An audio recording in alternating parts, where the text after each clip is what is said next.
Good afternoon everybody.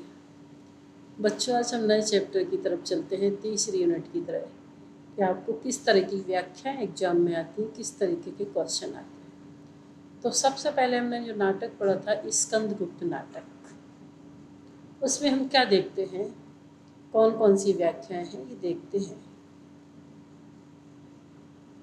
एक question है कि अधिकार सुख कितना मादक और सारहीन है। अपने को नियामक और कर्ता समझने की बलवती स्पृहा उसे बेकार कराती है। उत्सवों में परिचायक और अस्तों में ढाल से अधिकार लोलुप मनुष्य क्या अच्छे हैं। प्रश्न रूप में हम देखें तो स्कंद नुक्त के आधार पर नाटक का नायक जो स्कंद है वो इस उद्गारों को व्यक्त कर रहा है कि इनमें से एक ओर तो यह स्पष्ट हो जाता है कि उसका स्वभाव किस प्रकार का है, और दूसरी ओर यह भी आभास होता है कि नाटक में शुरू से ही अंतर्द्वंद की स्थिति उत्पन्न हो गई। स्कंद जो युवराज थे वो ये भी जानता था कि उसकी जो विमाता है अनंत देवी और अपने पुत्र पुरगुप्त को मगध का सम्राट बनाना चाहती है, अतः उनके इस उद्गारों में अधिकार सुखों के प्रति निराशा होना स्वाभाविक है। वो क्या कहता है कि मनुष्य जब भी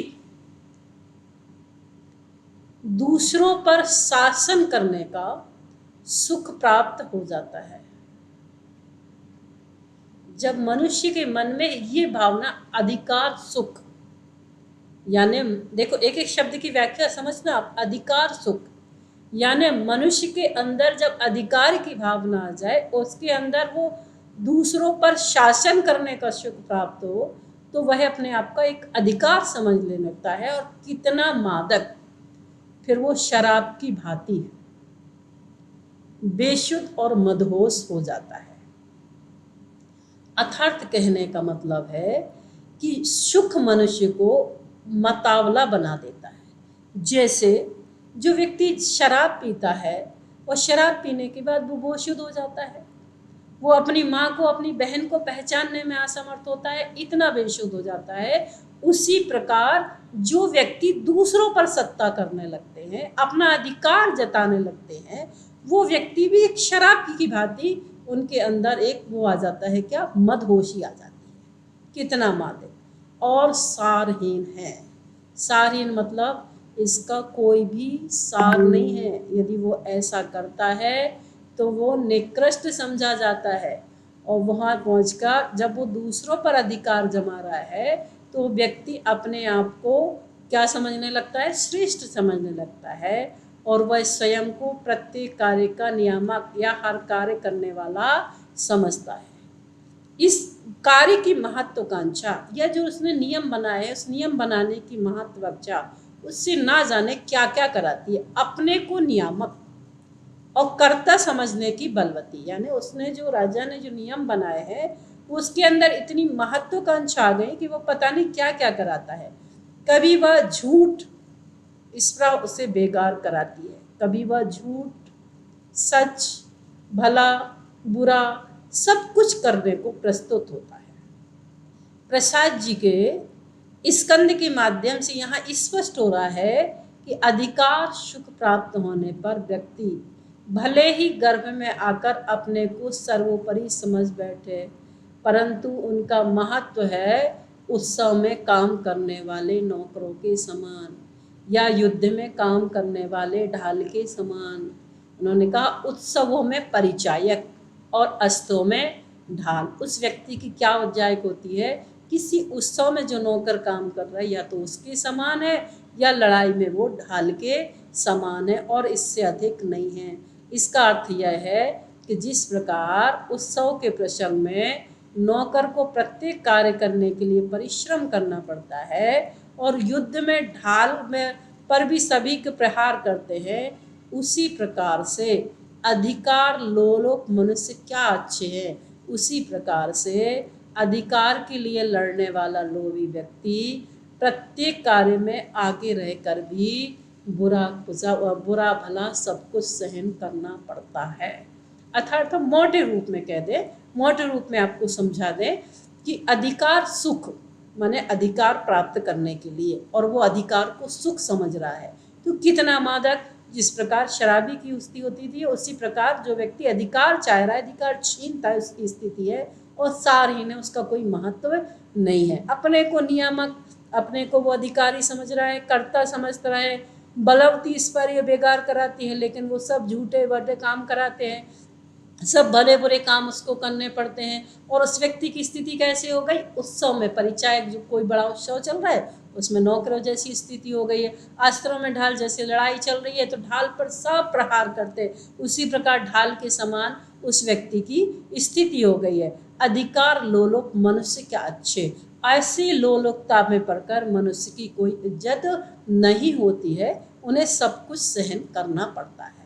सारणीय है कि स्कंदगुप्त के इन विचारों में पलायनवादिता नहीं है, अपितु अधिकार लोलुपता की प्रकृति को ही उन्होंने निंदनीय समझा है। उन्होंने कहा जो व्यक्ति जिसको समझ नहीं है जिस चीज़ की, और वो उस अधिकार को लेता है, तो जो अधिकार का लोलुपता होता है वो वहाँ निंदनीय समझा गया है। दूसरा उन्होंने कह दिया कि स्कंद के उक्त विचार एक और तो उसके चरित्र पर प्रकाश डालते हैं, और दूसरी ओर दार्शनिक नाटककार की भौतिकता विरोधी प्रवृत्ति पर प्रकाश डालते हैं। चंद्रगुप्त का यह स्पष्ट कर देता है कि उसमें अधिकार प्राप्त करने की लालसा नहीं है, एक बार भी सैनिक की भांति केवल अपने कर्तव्यों का पालन करता रहता है।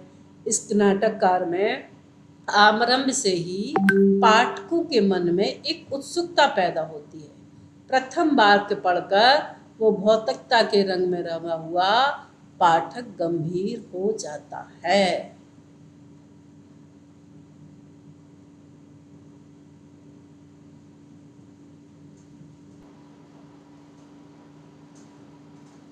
दूसरी व्याख्या है, राष्ट्रीय दार्शनिकता और कल्पना का लोक नहीं है इस कठोर प्रत्यक्षवाद की समस्या कठिन नहीं।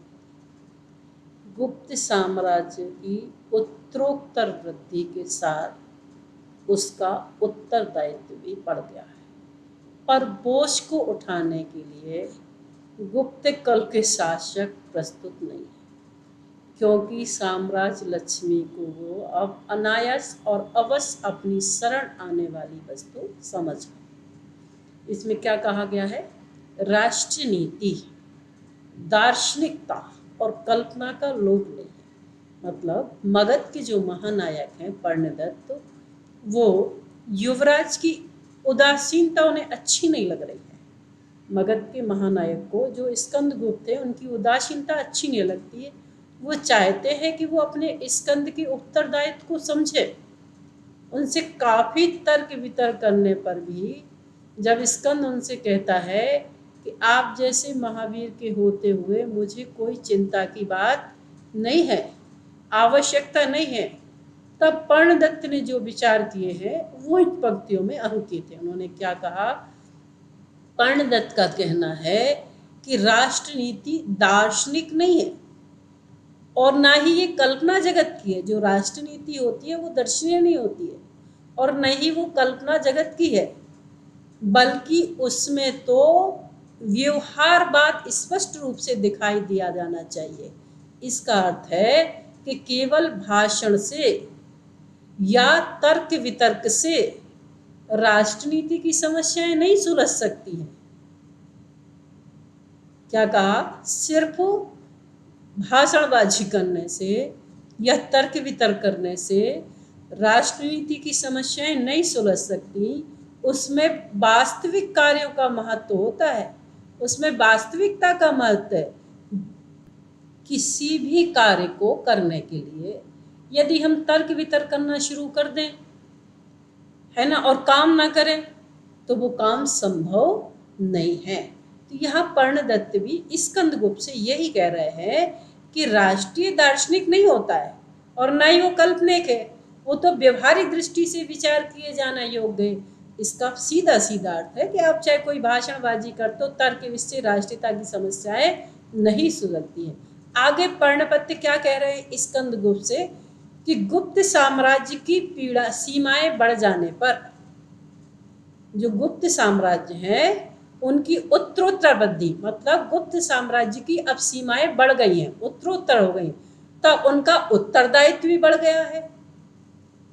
जब सीमाएं बढ़ी हैं तो उनका उत्तरदायित्व भी बढ़ गया है, तो उनका उत्तरदायित्व को ग्रहण करने के लिए अब वो तैयार नहीं है। उनके कहने का अभिप्राय है कि एक और तो सम्राट कुमारगुप्त भोग विलास में लीन है, किस में लीन है, भोग विलास में लीन हो, और शासन के प्रति वो उदासीन हो गए हैं, और दूसरी ओर युवराज जो स्कंद है वे अपने अधिकारों के प्रति उदासीनता व्यक्त कर रहे थे, अपने उत्तरदायित्व को भूल रहे हैं। कौन भूल रहा है, स्कंदगुप्त। कौन कह रहा है, पर्णदत्त। क्या कहा इस लाइन में, उस बोझ को उठाने के लिए गुप्त काल के शासक प्रस्तुत नहीं है। अर्थात कहने का तात्पर्य कि जो गुप्त काल के शासक हैं वो भोग विलास में लीन है, अब वो इस उत्तरदायित्व को नहीं निभा सकते हैं, और इधर स्कंदगुप्त भी इससे बचना चाहते हैं, वो अपने उत्तरदायित्व को विस्मृत कर रहे हैं। तो पर्णदत्त आगे क्या कहते हैं कि गुप्त वंश के साधक शायद समझ रहे हैं, क्योंकि साम्राज्य लक्ष्मी को अब वो अनायास और अवश्य अपनी शरण आने वाली वस्तु समझने लगे हैं। कौन, गुप्त वंश के शासक। पर्णदत्त जी कह रहे हैं कि जो गुप्त वंश के शासक हैं अब वो राज और वैभव जो उन्हें अनायास मिला है, अनायास प्राप्त हो गया है, इसलिए उनका ध्यान इस ओर नहीं जा रहा है। यदि इस विशाल साम्राज्य की स्थापना के लिए एक कठोर परिश्रम किया गया था, लेकिन पर्णदत्त कहते हैं कि गुप्त वंश को ये सब कुछ अनायास मिल गया, और अनायास मिलने के कारण ये उसे भोग की वस्तु समझ रहे हैं, उसे परिश्रम की वस्तु नहीं समझ रहे हैं। अर्थात जो स्कंदगुप्त को बार बार समझाने का प्रयास किया जा रहा है कि तुम्हें गुप्त वंश के शासकों की भांति व्यवहार नहीं करना है, तुम्हें इस चीज को आगे बढ़ाना है, शासन व्यवस्था को आगे बढ़ाना है। नेक्स्ट,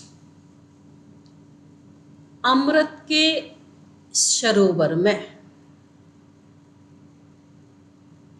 स्वर्ण कमल खिल रहा था, भ्रमर बंसी बजा रहा था, सौरभ और पराग की चहल पहल थी। सुबह सुबह सूर्य की किरणें उसे चूमने को लौटती थी, और शाम के समय शीतल चांदनी उसे अपने चादर से ढक लेती थी। उस मधुर सौंदर्य, उस अतीन्द्रिय जगत की साकार कल्पना की ओर मैंने हाथ बढ़ाया, और वही स्वप्न टूट गया। ये नेक्स्ट व्याख्या है। नेक्स्ट है, अमृत के सरोवर में स्वर्ण कमल खिल रहा था, भ्रमर बंसी बजा रहा था, सौरभ और पराग की चहल पहल थी। सवेरे सूर्य की किरणें उसे चूमने को लौटती थी, संध्या में शीतल चांदनी उसे अपनी चादर से ढक देती थी। उस मधुर सौंदर्य, उस अतीन्द्र जगत की साकार कल्पना की ओर मैंने हाथ बढ़ाया था, और वही स्वप्न टूट गया। बच्चों, हम इसकी व्याख्या करते हैं। क्या करते हैं, इसमें मातृगुप्त अपने सुखों के काल्पनिक महल को नष्ट करने पर भावावग्न हो रहा है। एक मातृगुप्त जो राजा हैं, उनके स्वप्नों का जो महल है वो टूट गया है। तो वे क्या कहते हैं, अमृत के सरोवर में स्वर्ण कमल खिल रहा था, मतलब अपनी जन्मभूमि का स्मरण करते हुए मातृगुप्त अपने घर की और अपनी स्त्री की उन्हें याद आई है, और स्त्री की जब उन्हें सुखद याद आ रही है तो उसका चित्र उन्हें सामने रखा है। वो क्या कहते हैं, अपने जीवन में वो बहुत सुख लूटा है मातृगुप्त ने, तो अपनी स्त्री के साथ निवास करना ही अमृत में सरोवर में स्वर्ण कमल खिल रहा, मतलब अपनी स्त्री के साथ जो प्रयास किया उन्होंने, वो एक सरोवर है और उसमें उसका सुख रूपी कमल, सुख रूपी कमल पर मुग्ध होना, ये मन रूपी भौरा भ्रमर बंसी बजा रहा है। और जो सुख रूपी कमल है उस पर मन रूपी जो भौरा है वो भांति भांति की सुखद कल्पनाएं कर रहा है। कौन? फिर से समझना, जो राजा है मात्रगुप्त, वो अपने घर में, उसको अपने घर में स्त्री की याद आ गई है और स्त्री के उन सुखद दिवसों को वो याद कर रहा है। तो वो क्या कहता है कि वो अपने घर में बहुत जीवन के उसमें बहुत सुख लूटे। तो वो सुख को कैसे बनाता है? अमृत के सरोवर में, जैसे कोई अमृत का सरोवर भरा हुआ है और उसमें सोने का कमल खिल रहा है, इस प्रकार से उसने सुख लूटा है। और उसमें भी मुग्ध होकर भ्रमर यानी भौरे बंसी बजा रहे हैं और भांति भांति की सुखद कल्पनाएं कर रहे हैं। सौरभ और पराग, सौरभ और पराग का मतलब क्या हुआ? सौरभ का मतलब होता है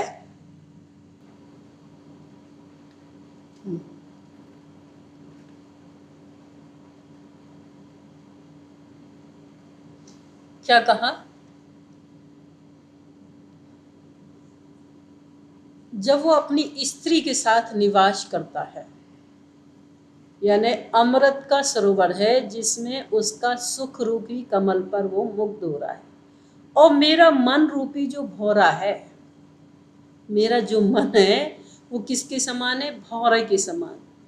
और वो क्या कर रहा है? भांति भांति की सुखद कल्पनाएं कर रहा है। ये मन आप समझते हो कहीं से कहीं तक पहुंच जाता है। तो वो कहता है राजा कि हमारा जो मन है वो भौरे की भांति सुखद कल्पनाएं कर रहा है और जैसे गूंजता फिरता है चारों तरफ, वो भौरा गुंजयमान हो रहा है। साधारण कमल के फूल में पराग और सुगंध होती है, मेरे इस मुख रूपी कमल में भी। जैसे साधारण एक फूल होता है उसमें भी सुगंध होती है, तो कहते हैं मेरे इस मुख रूपी कमल में भी प्रसन्नता और आनंद है। और प्रसन्नता और आनंद इतना अधिक है, इतना अधिक है कि उसके ग्रह सरोवर के आसपास सभी को प्रसन्न कर रखा है। सभी खुश हैं उससे, ग्रह सरोवर से सभी प्रसन्न दिखाई दे रहे। प्रातः काल की सूर्य की सुनहरी किरणें, सवेरे सूर्य की किरणें उसे चूमने को लौटती, यानी प्रातः काल की जो सूर्य की किरणें हैं वो हमारे मुख रूपी कमल को और विकसित कर देती हैं और सुंदर बना देती हैं। रात में जो चंद्रिका का आवरण है उन्हें ओढ़कर हमें सुख स्वप्न दिखाई देने लगते हैं। रात में जो चंद्रमा रूपी आवरण है या चंद्रमा रूपी जो चादर है उसको ओढ़कर हमें दिन में भी सुख दिखाई देने लगता है। अपनी मीठी नींद में मधुर सौंदर्य के दर्शन के इंद्रिय जीत जगत को जीत लिया। मैंने अपने मधुर सौंदर्य में इस इंद्रिय जगत को मैंने पूर्ण रूप से जीत लिया है और जीता जागती कल्पना के सुख में मैं विभोर सा हो गया हूँ। इस प्रकार चारों ओर आनंद ही आनंद है, चारों ओर एक आनंद की अनुभूति हो रही है। मैंने भी उस अलौकिक आनंद को प्राप्त कर लिया है, परंतु प्राप्त कर न सका। उसके अंदर के भाव ऐसे हो रहे कि मैंने परम आनंद को प्राप्त कर लिया परंतु प्राप्त कर न सका, क्योंकि संसार मेरे लिए एक स्वप्न मात्र थी। संसार मेरे लिए क्या है? एक स्वप्न मात्र थी। मैंने हाथ बढ़ाया वही स्वप्न टूट गया। ये संसार मेरे लिए एक कल्पना हाथ थी, मैंने हाथ बढ़ाया, मतलब जैसे ही मेरी नींद खुली और मैं यूँ जो स्वप्न देख रहा था वो सारा का सारा स्वप्न टूट गया। समझ गए? मतलब फिर से मोटे रूप में देख लो, अमृत के सरोवर में एक स्वर्ण कमल खिल रहा था, मतलब अपनी पत्नी के विषय में सोच रहा है कि वो कितनी सुंदर थी और इतनी सुंदर है, जैसे सरोवर में कोई सोने का कमल खुलता है वैसे ही मैं भी जीवन व्यतीत कर रहा हूँ। भ्रमर यानी भौरे की भांति कोई वहाँ बंसी बजा रहा है, मुझे जगा रहा है, मुझे गुंजयमान कर रहा है। और जैसे पराग में खुशबू होती है, वैसे ही मेरी मुख मुद्रा में भी खुशबू है। सवेरे सूर्य की किरण है, वो मेरे मुख मुद्रा को चूम रही है, और शाम की समय जो चांदनी है वो भी मुझे ढक कर रखी है। उस मधुर सौंदर्य, उस आतेंद्र जगत की, माने जो सुंदर कल्पना हमने की है, मधुर जगत की कल्पना हमने की है, उसकी कल्पना को मैं बहुत कल्पना में ये सारे सुख व्यतीत कर रहा हूँ, लेकिन जैसे ही मेरी नींद खुली है और ये सारे स्वप्न टूट गए हैं। समझ में आ गया बच्चों? चलिए नेक्स्ट व्याख्या देखते हैं अपन।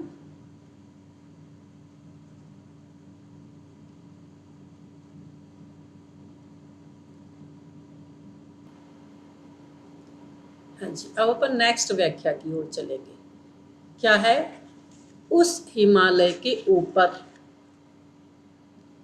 प्रभात सूर्य की सुनहरी प्रभा से आलोकित हिम की पीली पोखराज का एक महल था। उसी से नवनीत की पुतली झांककर विश्व को देखती है। यह हिम की शीतलता से सुसंगठित थी। सुनहरी किरणों को जलर हुई, तृप्त होकर महल को गला दिया। पुतली, उसका मंगल हो, हमारे अज्जू की शीतलता उसे सुरक्षित रखे। कल्पना की भाषा के पंख गिर जाते हैं, मौन नीड़ में निवास करने दो। मातृगुप्त जी कह रहे हैं, बहुत सुंदर वर्णन किया है उन्होंने स्कंदगुप्त नाटक का। क्या कहते हैं कि हिमालय पर्वत के ऊपर,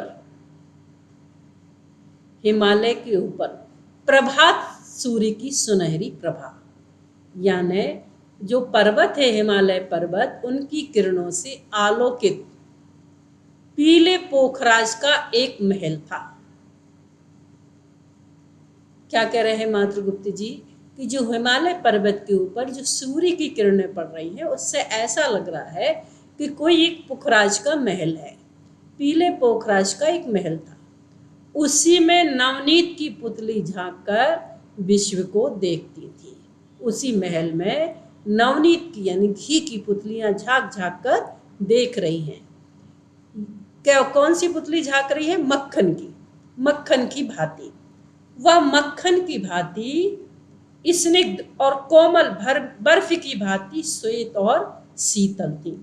जो नवनीत की पुतलियां हैं, मक्खन की जो पुतलियां वहां झांक रही हैं, वो कैसी है? हिम की भांति शीतल, यानी बर्फ की भांति श्वेत भी है, शीतल भी है और सुसंगठित भी है। आगे मातृगुप्त जी कहते हैं कि सुनहरी किरणों को जलर हुई, यानी सुनहरी किरणों ने जलर यानी जलन, सुनहरी किरणों ने द्वेषवश उस बर्फ के महल को गला दिया। जब सुनहरी किरणों को इस बात की जलन हुई कि ये मक्खन का महल है और ये पुखराज जैसा लग रहा है, तो उन्होंने सुनहरी किरणों ने क्या किया? उसको जला दिया। किसको? बर्फ के महल को गला दिया। सिर्फ लालवश मेरी प्रियतम अपना आदर्श भुला बैठी। कौन सी बस? लालच बस। क्या कहा उन्होंने? सुनहरी किरणों को जला हुए, तृप्त होकर महल को गला दिया। पुतली माने पत्नी, उसका मंगल हो हमारे अज्जू की, माने सिर्फ मेरी जो पत्नी है, लालच बस मेरी प्रियतमा ने अपने आदर्श को भुला भी, और मैं भी यही चाहता था कि उसका मंगल हो, हमारे अज्जू की शीतलता उसे सुरक्षित रखे। मतलब अज्जू माने आंसुओं की, हमारी जो आंसुओं की शीतलता है उसे विचलित होने से बचा ले। वह कह रहा है कि अब उसकी प्रिया की चर्चा व्यर्थ ही है। मेरी कल्पना में जो उसका सुंदर रूप है, कल्पना भाषा के पिंक गरजाते मारी, मेरी कल्पना में मेरी प्रियतमा के जो सुंदर रूप विद्यमान है, अब उसे वैसा ही रहने दिया जाए। समझ में आ गया? नहीं आया, समझ में आ गया होगा कि वो एक महल है जो पुखराज का महल लग रहा है और वो नवनीत से बना हुआ है। तो वो कह रहा है कि किरणों को जलन हुई और उन्होंने गिरा दिया, तो मेरी जो प्रियतमा है वो स्थिर होकर बैठी और मैं भी चाहती हूँ कि मेरे आंखों के अश्रु की शीतलता से वो स्थिर बनी रहे, है ना।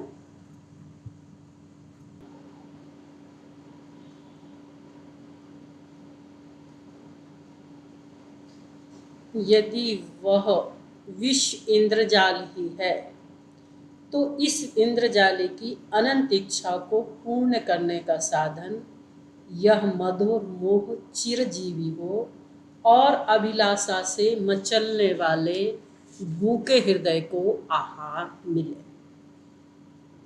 यह आपका पद है। अपन व्याख्या की ओर चलते हैं कि कुमारदास जी मातृगुप्त से कहते हैं कि तुम विद्वान हो, इंद्रजाल यानी विद्वान, तुम्हें इतना मोह नहीं होना चाहिए। तब मातृगुप्त उससे कहता है कि यदि संसार केवल छल मात्र है तो मैं ये समझता हूँ कि शायद वह परम पिता परमात्मा यही चाहता है कि हमेशा मोहग्रस्त रहो। क्या कहा? साधन यह मधुर मोह चिरंजीवी हो। मतलब बार बार कुमारदास जी मातृगुप्त से क्या कहते हैं कि तुम विद्वान हो, तुम्हें इतना मोह नहीं करना चाहिए। तब मातृगुप्त जी कहते हैं कि यदि ये संसार जो है इसमें केवल छल है, इसमें राग द्वेष है, तो जब मैं समझता हूँ कि शायद ये परम पिता ने परमात्मा यही चाहता है कि हमेशा हम सब कैसे रहें, मोहग्रस्त रहें। मातृगुप्त का कहना है कि मोह के कारण ही मनुष्य के हृदय में बहुत सारी इच्छाएं उत्पन्न होती हैं, अतः मोह हमेशा बना रहना चाहिए। भाव यह है कि माया और मोह परस्पर एक दूसरे से संबंधित है। बिना मोह के माया नहीं हो सकती और बिना माया के मोह नहीं हो सकते। तो उन्होंने इसको मोह और माया को किसका अंग बताया है? ईश्वर का अंग बताया है। उन्होंने कहा ये ईश्वर की लीला है, मोह और माया। यदि मोह नहीं होगा तो ईश्वर की लीला समाप्त हो जाएगी। वस्तुतः ईश्वर की यह सृष्टि ही महामाया है। इनके बंधनों में मनुष्य उसी समय तक फंसा रहता है जब तक उसके मन में मोह होता है। मोह पर विजय प्राप्त करने के बाद मनुष्य जो है, यदि उसने मोह पर विजय प्राप्त कर ली तो माया पर तो अपने आप विजय प्राप्त हो जाएगी। और जब मोह माया पे विजय प्राप्त कर ली तो वो इस संसार सागर से मुक्त हो जाएगा। इस संसार सागर में फिर वो लिप्त नहीं रहेगा। मातृगुप्त यहाँ भी कहते हैं कि सृष्टि का कार्यक्रम है तभी तक चल सकता है जिस ईश्वर ने इस संसार की सृष्टि की है। ये जो सृष्टि है ये तभी तक चलेगी कि इस संसार की सृष्टि किसने की है? ईश्वर ने। उनकी अभिलाषा तभी पूरी हो सकती है जब मनुष्य का मोह बना रहेगा। ईश्वर ने जो सृष्टि की रचना की है तो वो मातृगुप्त जी कहते हैं ये सृष्टि तभी चलेगी जब आपस में मोह बना रहेगा। ये हमारी और तुम्हारी लीला नहीं, ये तो सृष्टि की रचना है। अगर इस संसार सागर को आगे बढ़ाना है तो मोह माया की जरूरत है। बहुत अच्छी बात कही। सांसारिक कार्यों में वह तभी प्रभावशील होता है जब व्यक्ति के अंदर मोह माया बनी रहती है और इस तरह सृष्टि की इच्छा पूरी होती है। इस तरह सृष्टि जो चाहती है वो सृष्टि की अनंत इच्छाएं पूरी होती है, सृष्टि के काम भी होने लगते हैं। वस्तुतः माया मोह के चक्कर में रहकर तो मनुष्य संसार के सभी कार्य करता है। मतलब उनका कहना है, गुप्त जी का, कुमारदास का मातृगुप्त जी से कहना है कि अगर वो संसार सागर में फंसा रहा तो निश्चित रूप से संसार के सारे कार्य करेगा।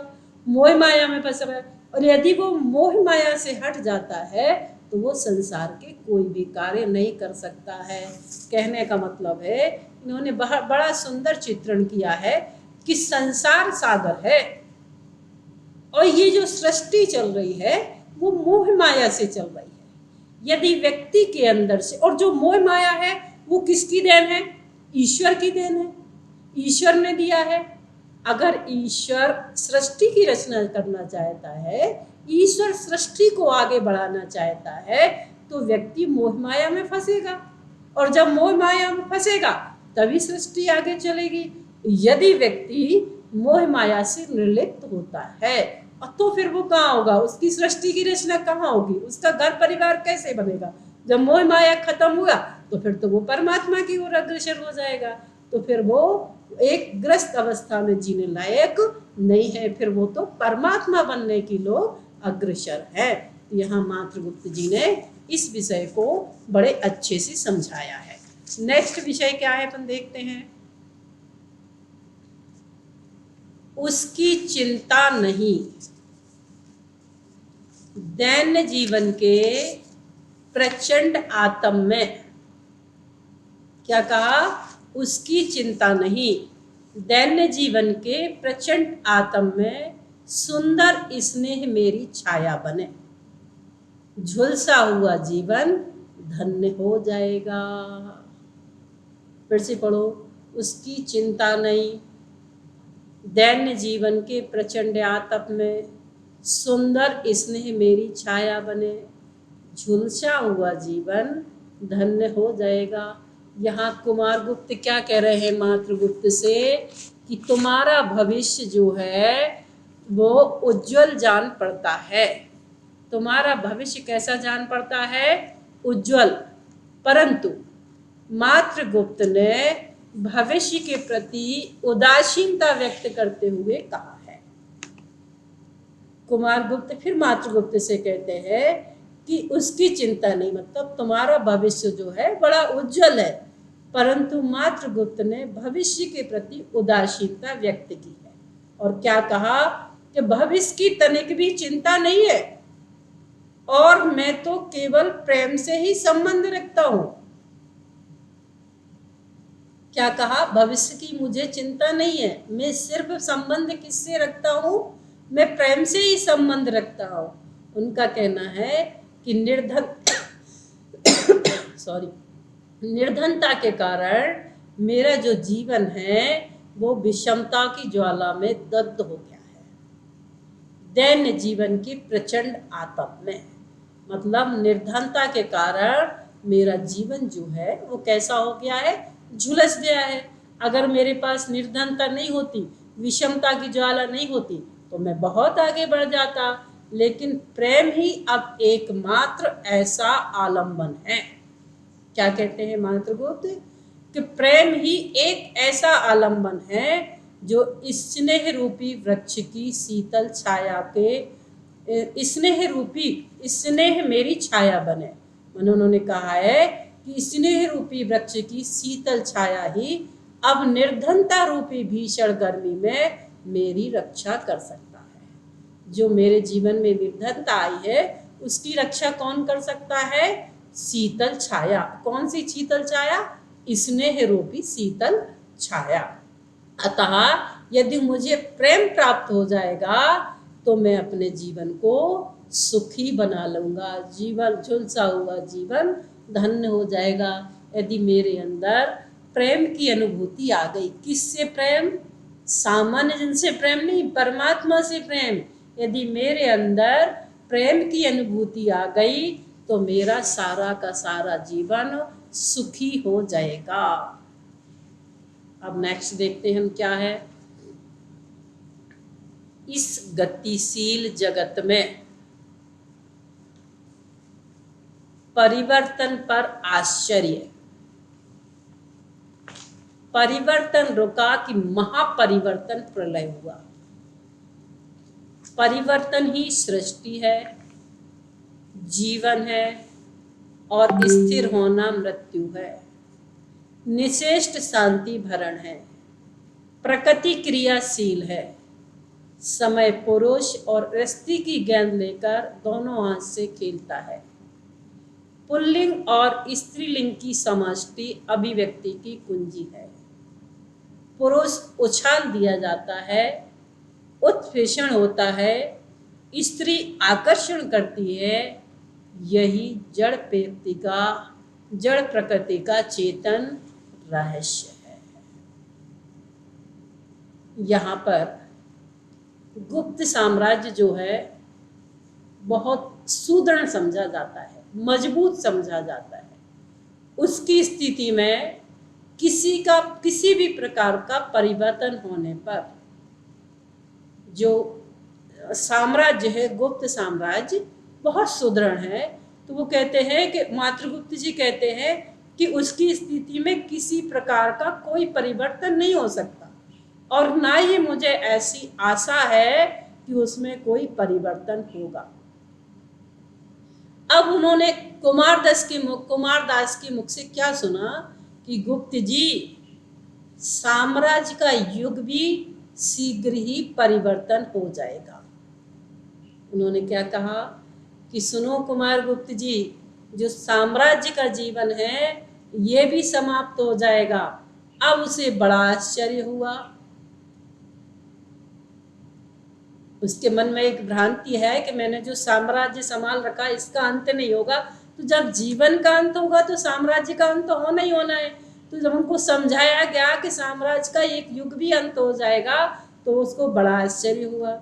इस आश्चर्य का समाधान करते हुए धातु सेन जी कहते हैं कि गुप्त साम्राज्य में परिवर्तन की बातें सुनकर तुम्हें जो भी आश्चर्य हुआ है उससे जान पड़ता है कि तुम सीधे साधे युवक हो, तुम्हें संसार का कुछ पता नहीं है। तुम्हें ज्ञात होना चाहिए कि यह जगत सदैव परिवर्तित रहता है। परिवर्तन ही इस जगत का स्वभाव है। समझा रहे कि तुम बहुत सीधे साधे हो, तुम्हें नहीं पता इस सृष्टि का परिवर्तन होता है, इस संसार का परिवर्तन होता है, और तुम्हें ज्ञात भी होना चाहिए। और परिवर्तन ही इस जगत का स्वभाव है, अर्थात संसार के छोटे और बड़े सभी वर्गों में परिवर्तन होते हैं। यदि यह क्रम कुछ समय के लिए रुक जाता है अथवा किसी वर्ग का कार्य कुछ समय के लिए स्थिर हो जाता है तो हमें ध्यान रखना चाहिए कि शीघ्र ही अधिक वेग से परिवर्तन होने वाला है, जिसे हम प्रलय के नाम से पुकारते हैं। अब जो यदि मान लो स्थिर हो गया, ये परिवर्तन नहीं हो रहा है राज्य का, तो ये मान लीजिए कि अब जो प्रकृति है, जो सृष्टि है, वो प्रलय करके शीघ्र ही कुछ परिवर्तन करने वाली है। इसलिए जब तक परिवर्तन का क्रम बना रहता है तभी तक यह संसार बना है। यदि परिवर्तन होना बंद हो गया अथवा कार्य में किसी कारण से स्थिरता आ गई तो समझ लेना चाहिए कि अब मृत्यु निश्चित है, अब इस संसार का विनाश निश्चित है। संसार का समय एक चतुर खिलाड़ी के समान है। किसके समान है? जैसे खिलाड़ी बहुत चतुर होता है, वैसे ही संसार का जो समय है वो चतुर खिलाड़ी के समान है। और स्त्री और जो पुरुष है वो इसकी गेंदें हैं, जो दोनों हाथ में लेकर खेलता है। किसको? समय को लेकर। स्त्री और जो पुरुष है वो जो दो गेंदें हैं जिन्हें दोनों हाथ में लेकर वो खेलता है। आशय ये है कि पुरुष और स्त्री के संयोग से ही इस सृष्टि की रचना होती है। आगे भी अन्य व्यापार भी चलते हैं। सृष्टि को आगे बढ़ाना है तो स्त्री पुरुष का सहयोग होना आवश्यक है। यही इसके रूप है। संसार में आकर पुरुष रूपी गेंद को इधर उधर उछाला जाता है और अनेक प्रकार की आपत्तियां, अनेक प्रकार की ठोकरें, अनेक प्रकार की कठिनाइयों का सामना पुरुष वर्ग को करना पड़ता है। इसके विपरीत दो गेंदें बताई उन्होंने सृष्टि की, इसके विपरीत जो स्त्री है वो सुंदर है, आकर्षक है, कोमल होती है। पुरुष मुक्त होकर भी उसकी ओर आकर्षित होता है और तत्पश्चात दोनों का संयोग होता है। समझ में आ गया बच्चों? अब नेक्स्ट है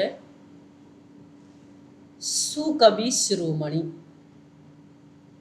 गा चुके मिलन संगीत, गा चुके कोमल कल्पनाओं के लचीले गान, रो चुके प्रेम के पचड़े एक बार, वह उद्बोधन गीत गा दो कि भारतीय अपनी नश्वरता पर विश्वास करके अमर भारत की सेवा के लिए सन्नद्ध हो जाए। विजय मातृगुप्त को संबोधित करके कहती है। विजया जो है वो किसको संबोधित कर रही है? मातृगुप्त। क्या कहती है कि कवियों के श्रेष्ठ कवि, सुकवि शिरोमणि, शिरोमणि यानी श्रेष्ठ, कवियों के तुम श्रेष्ठ कवि हो। तुम अब तक प्रेम रसपूर्ण अनेक कविताएं लिख चुके हो, गा चुके मिलन संगीत, तुम अनेक कविताओं को गा चुके हो, पर हर समय नायक नायिका के संवेग रसपूर्ण कोमल काल्पनिक गीतों के गाने का नहीं है। वो क्या कहती है? तुम शिरोमणि गा चुके मिलन संगीत, गा चुके कोमल कल्पनाओं की लचीन गान। मतलब हर समय ऐसा नहीं होता है, तुम अपने जीवन में बहुत गीत गा चुके हो, परंतु हर समय जो है वो प्रेम प्रेमिका से रिलेटेड गीत नहीं गाए जाते हैं। तुम कविताएं लिख चुके हो, अब ये समय नायक नायिका की संदेहपूर्ण काल्पनिक गीतों का नहीं है। यदि तुम इन गीतों को गाना त्याग कर ऐसे गीतों का सृजन करो जो भारत में एक प्रकार का नया जीवन सा जागृत करें। उसका कहना है कि देववासी यह सोचकर कि एक ना एक दिन तो मरण होना ही है, अब देश सेवा के लिए अपने प्राणों को न्यौछावर करने के लिए तैयार हो जाओ।